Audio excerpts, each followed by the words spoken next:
Triangle, I call it the triangle of care. And the triangle of care, at the top you have the equipment and the manufacturers and the suppliers. At the bottom you have your medical facility or hospital.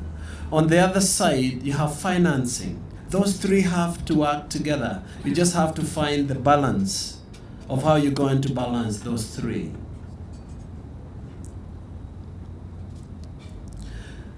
The main objective should be for you to free up cash so that you finance the more expensive equipment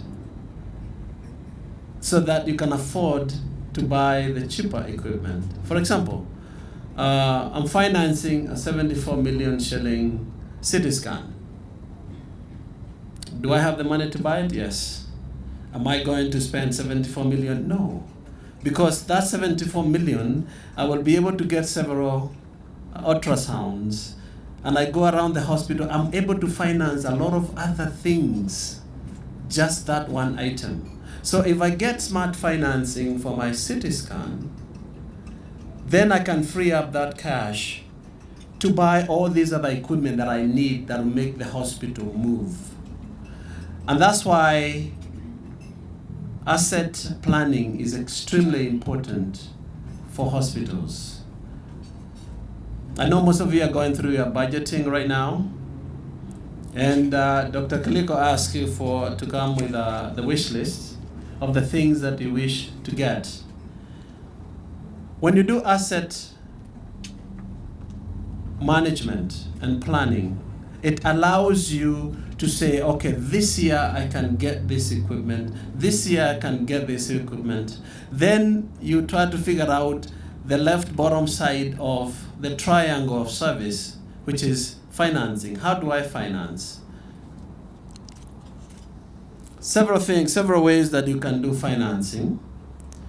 You can do LC financing. That's a letter of credit financing, which hopefully some of here equity is here. Might be able to explain to us how that works. If you do LC financing, let's say 12 months, LC financing, that means you have an asset that's generating revenues that is in your facility. You don't have to pay for it until 12 months from the time that you the LC is maturing. Either you can do that, or you can get the revenues, and you can separate revenues by asset. Get those revenues that are attached to your CT scan, to your ultrasound, and set it aside such that everything that you generate from it per month, it will finance itself. Then you can be able to channel that money to the financing institution. What have you done? You have served your customers, you have served your clients, but then at the same time, you are building your asset base. There's also placement. And those are 8 things that we can work with through MEDS in terms of placement. And you can have placement if you look at your asset and you say, this asset is probably going to bring me 20% markup. Your profit margin is 20%. So if somebody comes and tells you, I'll place this equipment here, I'll run it, and MEDS can be able to perfect that model, where 80% goes towards financing the equipment, 20% comes to you directly. That's profit you're just picking. So we have to find smart ways of financing our assets. The other one, there's another model, which is leasing. And you have 2 different types of leasing. You can lease to buy, or you can lease to own at some point. And these are all models that I'm hoping, as we sit down with MEDS, we'll be able to look at ways that we can help our faith-based facilities to get the right equipment so we do not have to refer our patients to the next facility. What happens when you refer your patient to the next facility? Most likely they're going to go over there and say, hey, I think I'll be coming here instead of going there, isn't it? Sometimes you lose patients that way, isn't it? And because of simple items that we can be able to acquire. So as you think about that equipment, think about the triangle I just talked about. On top, we have the manufacturers and the suppliers. Here you have your facility. Here you have the financing. And the middle, we have meds as our connector. If we are able to do that, we find the right financial partners, we find the right equipment from different manufacturers, and then our hospitals, with meds bringing us together, we should be able to get our equipment without too much strain on your finances. So partnerships are crucial.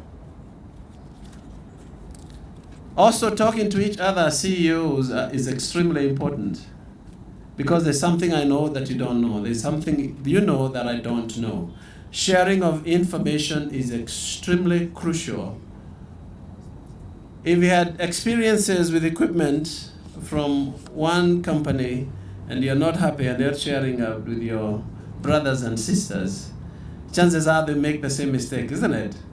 And that's why it's crucial that we share information and talk about it, about our experiences ourselves.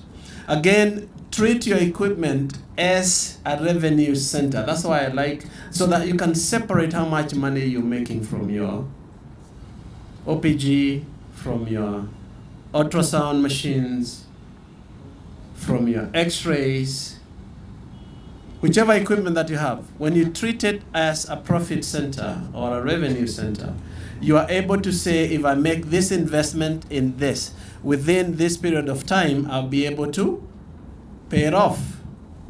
Then from there, you can move to the next equipment. And I'm hoping with time, Meds will probably put another workshop together where we do actually asset planning, so that we have an asset management strategy. And the only way to do that is for us to understand the services that are critical to our areas. Do you need a 16 slice? Do you need a 128 slice? Depends on the sophistication of the facility. Do I need a 256 slice at Mater? Most likely not. But I do need a 128 because of the cardiac program that we run. So we assess what your hospital needs in terms of the service level at where your facility is. Then we say, this is the right equipment for you. Then from there, we connect with the right manufacturer. We have the right financing. And that partnership now starts to serve you as a medical facility. And that's extremely important. I've been at Mater almost a year now, but 7 months. I'm the new kid on the block. But I think in 7 months, I have bought more equipment than the last 3 years combined. Why? Because of smart asset management. And that's why it's crucial that when you start planning your asset acquisition, you look at your cash flow, you separate the revenue from each of your assets, because I consider each equipment an asset. Then with that, you can be able to tell what you're going to need this year, next year, and the year after that. Match your equipment with the market demand. Do not get a 128 slice while the market is asking for a 16 slice. That's the difference between a 70 million shilling equipment with a 25 or 30 million, but you still serve the same purpose. At the same time,